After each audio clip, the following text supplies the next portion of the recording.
The rest of the day goes relatively smoothly for you. You finish up the rest of your duties as Celestia had asked beforehand. You often work in the presence of other ponies in the castle. Every now and then you'll hear some pony snicker behind you. You know damn well why. Word has already gotten out and has begun to spread. You don't even bother turning around to see which one it was. Just ignore them. Please, just ignore them. The day eventually ends and you're off to bed. It feels as though the entire day has dragged on for the longest time, but it's all over now. You enter your quarters. It's nothing special, just a bed and a desk on the opposite side of the rooms adjacent to the door. Opposite to the door, a small window so the room can have light during the day. There are plenty of clothes on the floor, as well as other random objects. You'd clean up, but you're too tired, so you put it off until tomorrow and go to bed. You immediately drift asleep for once in your life, not being awake for an hour and missing sleep. You stand in a white void, surrounded by nothingness. The sound of flapping wings catches your ear from a distance. You turn to see Luna, slowly flying towards you. She has a determined smile on her face. You can't even escape her in your dreams. Luna draws closer. You do not run for some reason, unable to comprehend the occurrences taking place. Dumbed down by the ecstasy of your own fatigue. You feel comfortable with this. You can't figure out why. Luna lands in front of you, her smile now soft and welcoming. I'm okay with this, .jpg. Doth thou know why I hath appeared before thee, Anonymous? You stare blankly, motionless. I stand here before thee because I appear in dreams when I have been thought of as one falls into slumber. You realize that the fact you thought about her drew her into your dreams. Why were you thinking about her? I wish to inform thee that there exists no reason to be afraid, Anonymous. I mean well, and I wish to establish a stronger friendship with thee. You slowly begin to smile. I apologize for what hath occurred earlier today. I now realize the amount of discomfort thou must have experienced when presented with an act outside of thy preferred customs. She looks down, then back up again. You feel a strange mixture of terrified and excited. Do tell, Anonymous, what customs appear more suitable to thy interests? Luna asks. You think back to when she implied the importance of a fish dinner in a couple days. You just wanted it to relate to what she apparently had planned so she doesn't feel lost. Fish, you apprehensively whisper. Just like what you wanted for me. You don't want her to feel like you've ruined her plans. Luna smiles widely, seeing that you have accepted her views. Of course, I was right all along, Anonymous. Fish is indeed what thou desires. Next thing you know, she hugs you. It's a bit uncomfortable, and you might have just set yourself up for something you will regret, but Luna's happy, and that's all you care about. You feel proud of yourself to have made Luna happy. You wake up. Morning. You join the princesses for brunch. Everyone got so tired of eating 2 separate meals before noon that they decided to just have brunch and save time and effort. The princesses seem very laid back about their meals, as if they're not enforcing a strict schedule or anything. It's as though all they care about is how comfortable others are with their meals. It's really nice. Crepes and sausage patties are served.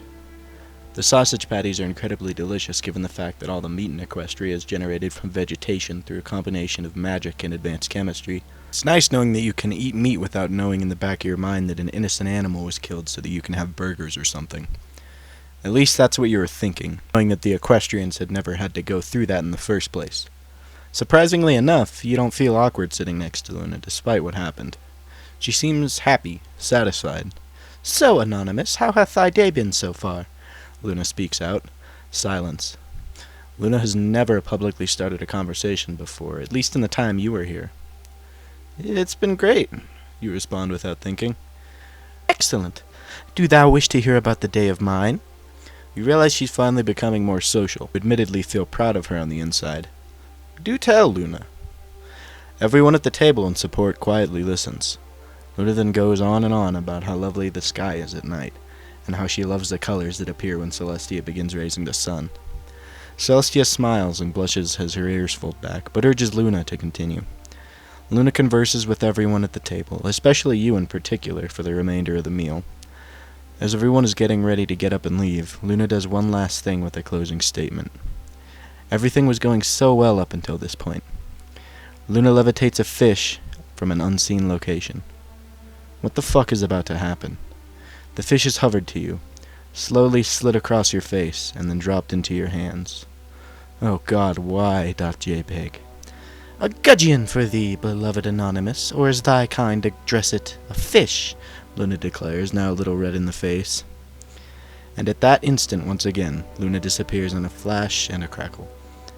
You should have known it was too good to be true. You turn to Celestia, who is sitting motionless, jaw dropped, eyes wide as they can be. Things are taking a strange turn. It's about a couple hours later. You were looking for Celestia as you were deeply concerned about Luna's behavior. You find her near the entrance of the castle. Anonymous, I think we have a problem, Celestia quickly announces. It's quite alright. I'm okay with some of the things Luna's been saying and doing. Celestia folds her ears back and looks at you. Your eyes widen. It's not that. I'm afraid. You hear faint chanting outside. What is that? Remember when I said that after Luna's return the populace of Canterlot was beginning to question my rule? Yeah? Well, ever since I hired you to work in the castle, rumors spread around town about all the privileges I've been giving you, like when you get to eat at the royal table. You automatically remember how much the citizens of Canterlot hated you before you were accepted into the castle. They've grown bitter and now they protest against us. You imagine how much tension you might have caused between the princess and the citizens by being privileged enough to live in the castle after only a short time. You realize that the citizens might have reached their breaking point. Oh, no, if you feel like the best thing for me to do is to move back out there with them, I understand. I'll comply completely so they'll calm down. No, Celestia answers. Thank you for your generosity, but I refuse to give in that easily. You're silent, shaking. If I sent you back out onto the streets, what kind of example would that set for Luna? Holy fuck, she's right. We need to do something. Celestia has been able to keep Luna busy for the next 2 days or so. It's not exactly the best reason, however. They constantly try to reason with the protesters. Celestia cannot downright force them to submit to her. That would violate their right to free speech. She does not want there to be violence, after all, only friendship. Luna's trying really hard to look credible, while Celestia backs her up in her statements. Cadence and Twilight have been urged not to get involved, since Celestia believes that would only increase the severity of the situation. So far, Celestia has been successful in taming the crowds. She seems to be very adept at convincing them to listen to her. You're busy sleeping the hallways again.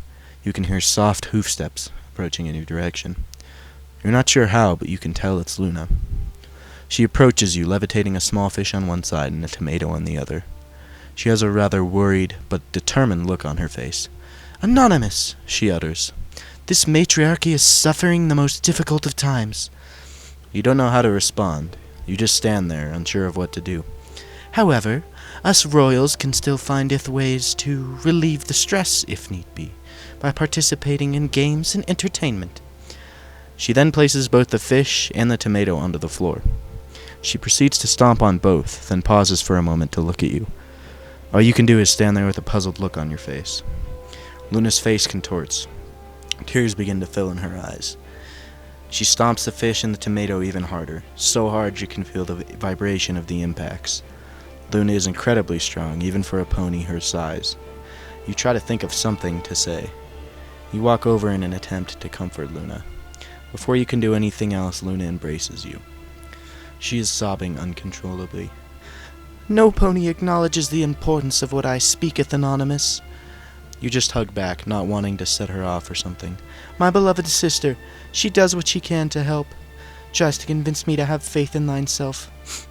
But alas, the merciless crowds refuse to show acknowledgment. She squeezes you tighter. 'Tis thee whom holds the true understanding of an outcast, the sole individual I can turn to, Luna says as her crying minimizes. Is there anything I can do to help? Perhaps, Luna answers, looking down at the smashed fish. My apologies, Anonymous. One can say I hath gotten carried away with certain emotions. What doth thou have in mind? Maybe we could visit Ponyville after I'm finished with my duties. Celestia can come too. We can all do something fun with the main six. I suppose if that assists us in escaping this current crisis. I'll let you have some time to decide. You realize that Luna had been heckled by the angry crowds, causing her to lose a lot of self-esteem. You can't help but think to yourself that this might have been your fault for being a resident in the castle. She eventually agrees to visit Ponyville if that helps her clear her head. The two of you talk it over with Celestia, who has so far been successful in keeping the populace from rioting. The protests have stopped temporarily. Visit to Ponyville confirmed. It's quite refreshing to briefly distance yourself from an area of ponies that didn't like you or anything about you. You, Celestia, and Luna arrive into Ponyville via carriage, along with a few guards for protection. You find it intriguing that you arrive in a carriage, given that you could have teleported. It just feels a little casual that this was their primary means of transportation. If anything, it's relaxing, so you decide to just enjoy the view. You take a look around as the carriage enters the town. All of the ponies smile and wave at you. You've never felt so welcomed in your time in Equestria. It's so beautiful, you feel like shedding tears of joy. As you, the princesses, and the guards get out, all of the ponies bow down to you. It's absolutely unbelievable how your first appearance in Canterlot and Ponyville differ from one another. One week you're being insulted and taunted, the next you're being bowed down to alongside with the princesses. You eventually make your way up over to the library, where you meet up with the main six. You sheepishly follow Celestia and Luna into the library. Hey, Princess Celestia, how's everything going at the castle? Twilight asks. Celestia sighs. Although it could have gone better, we are managing, she answers. You notice the other 5 of the main 6 gesture Twilight to give an answer, as though they want her to convince Celestia of something. There's no hiding the fact that they are clearly concerned. Oh, Twilight hesitantly retorts. Well, is there anything I can do to help? Celestia briefly smiles. You continue to silently watch. Your willingness to help truly means a lot, Twilight, declares Celestia. But this is a matter of critical connections between ponies of different social classes. Getting involved could affect your reputation if given the right circumstances. Twilight looks confused for a second. With that said, I wouldn't want you or Princess Cadence to lose your credibility in the eyes of the population. It's simply safest to let Luna and I take care of this. We can afford certain amounts of public and social disconcertion, have longer and more sustained roles under our belts. Luna gives Celestia an uneasy look. Oh, well, I have convinced them that Luna is indeed as reliable a princess as I am, Celestia reiterates. Remember how difficult it was for Luna to control herself in your presence. You can only imagine how overwhelmed she must have felt in front of an angry crowd of protesters. She has definitely been trying, however. You feel like she needs you in order to cope with the upcoming circumstances. You remember the episode with the fish during brunch. You begin to feel strange about the intuition that Luna believes she has, and that she knows what your best interests are. Intuition slowly turns into a tempting inclination to further fuel Luna's beliefs about you. Realize that you want her to be more comfortable around you. You believe that it will help both her and you confront the problems that each of you face. You sure you wouldn't want me to at least step in for a second and reason with them? Twilight finally asks. And what would you say that would convince the citizens of Canterlot? Celestia responds. You, having experienced Canterlot's inhabitants' bitterness firsthand, realize that Celestia is right. But you still want to help for the sake of Luna. You try to think of something to say. Maybe they would listen to Twilight, since she herself used to be a citizen. You try to make your point clear and as concise as possible. Celestia raises her eyebrows in agreement. Thou art correct, Anonymous, Luna suddenly interjects. You nod her on, supporting her involvement with the conversation. Of course, that's what I've been kind of trying to get across. Maybe they'll connect better with me, Twilight adds. That's perfect! They'll practically have to listen to her, Dash interjects. I'm not sure if it's that much of a sure thing, but it's definitely worth a try, replies Twilight. You remember that the original plan was to briefly visit Ponyville just to escape the problems of Canterlot. You begin to like the events that are unfolding. This trip to Ponyville has now become a possible solution to the issues that are arising in Canterlot, rather than a temporary hideaway from it. The entire group leaves the library and heads for the carriage. Celestia, realizing that the carriage is now too small to hold everyone, magically enhances it. The carriage is now larger, except for the wheels and windows. So, what's the plan going to be? Are we going to address them now, or wait until the protests start up again? Bud asks, now seeming ambitious about the upcoming speech. We shall address the mob as soon as we possibly can. Luna, who is now worked up with excitement and wants to strongly reinforce your idea, blares into the wind. All of the ponies in the area freeze and look in her direction. Oh, Luna, suddenly quiet, continues. I mean, as soon as we possibly can. An apprehensive look washes over her face, and her ears fold back. Everyone enters the carriage. As the carriage takes off, Luna looks at the floor with a forlorn expression. keep trying to imagine what she's going to do in the future that involves fish in some way. You try to assure yourself that it is going to be something you can handle and hopefully won't cause too much emotional trauma. Luna opens her mouth as though she is about to say something. She looks around. She decides not to speak, assuming she has caused herself enough embarrassment. On the borderline whether you should intervene or not. After about 5 minutes, you sit next to her and place your hand on her shoulder. "It's okay. You're doing good, Your Majesty," you assure her. Luna's ears fold back again. You smile. "Thank thee, Anonymous. Or should I say, thank you?" Every pony is shocked at hearing Luna speak in modern dialect. They turn their heads and look in awe. Luna's face turns red, but she's smiling now. You secretly feel proud of Luna. She's finally beginning to adjust. She then speaks again, more complacently this time. "Thank you." The carriage rolls through Camelot. The citizens are stopping what they're doing and stare. Due to the carriage's change in size, not every pony can look out the windows. The same goes for looking in. Only the tallest of the group can be seen in the carriage. You, Celestia, and Luna. You observe the citizens, giving you dirty looks again, unusually dirtier than before. They seem downright angry this time. It doesn't take you long to realize why. The carriage is much bigger now. It looks as though Celestia had just bought an expensive and exclusive imported carriage to personally transport her around. In addition to this, you and Luna get to be exclusively carried around in it. You being the disgusting ape creature that arrived here literally less than a month ago, and Luna, the socially unstable equestrian reject, who's culturally a millennium behind every pony else. Meanwhile, these citizens who have lived here for years don't receive any special treatment of any kind. Stuck with ordinary lives in which one works hard for a living, but doesn't get anything special. And now you just realize that Celestia made a huge mistake. And what can you now say? Just randomly point out that it's magically the same carriage and there are simply more passengers? How would they react to that? Would they think Celestia is recruiting more ponies from elsewhere for reinforcements? Or, despite magic existing, would they even believe you at all? You might just literally be royally fucked. A few minutes later, the carriage stops in front of the castle. As you all exit the carriage, you can feel a grim change in the atmosphere. You're not sure how you experience this sensation, but there's no doubt in anyone's mind that it's there. You enter the castle, guards are all around you, and you all go to the royal dining hall to eat. In the presence of the main six, the princesses are being formal and professional. A large meal has been arranged for you, the princesses and the main six.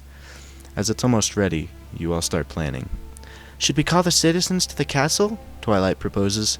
After a short pause, Celestia answers her.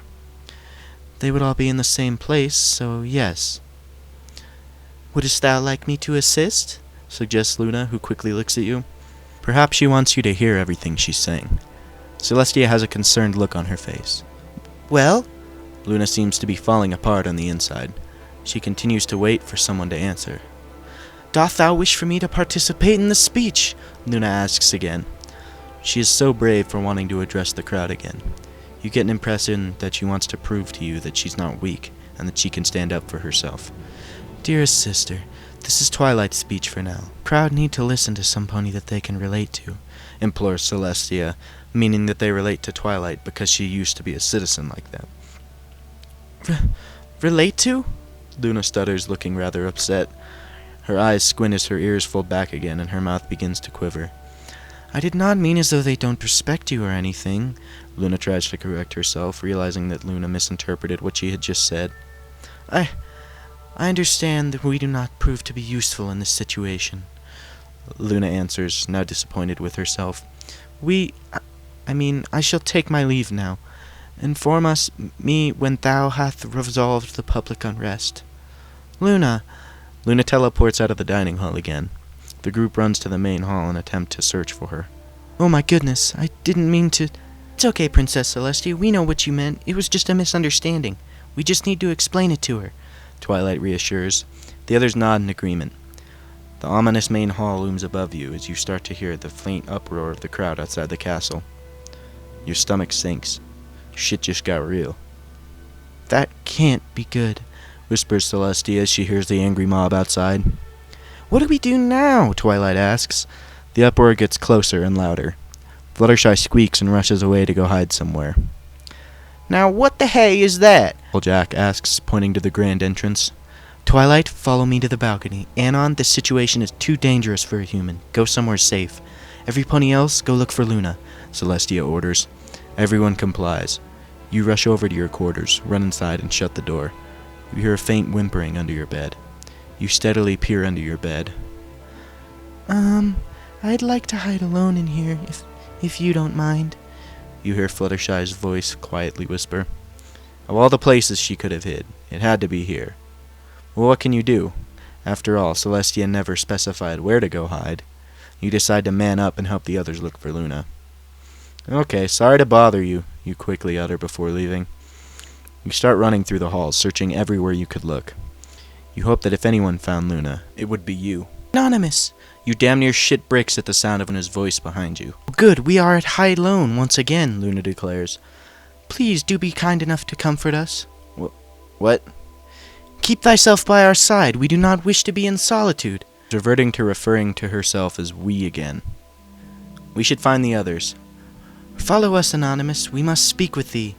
Before you can say something else, she places a hoof onto your shoulder and teleports the both of you out of the hallway. You find yourself inside a large and fairly dim room. The room reeks of something, and it takes you a minute to figure it out. Fish. Doth thou like it, Anonymous? You spin around to find Luna levitating a small fish beside her. Behind Luna stands a giant pile of fish. It's actually so huge the word pile doesn't even seem to fit. It's a fucking mountain of dead fish. What the actual fuck is going on? Well? Luna demands an answer. I love it, you hesitantly respond, faintly remembering that you told Luna in your dream that you really like fish. We understand that thou art awake, and thou'rt restrained from displaying true instinct.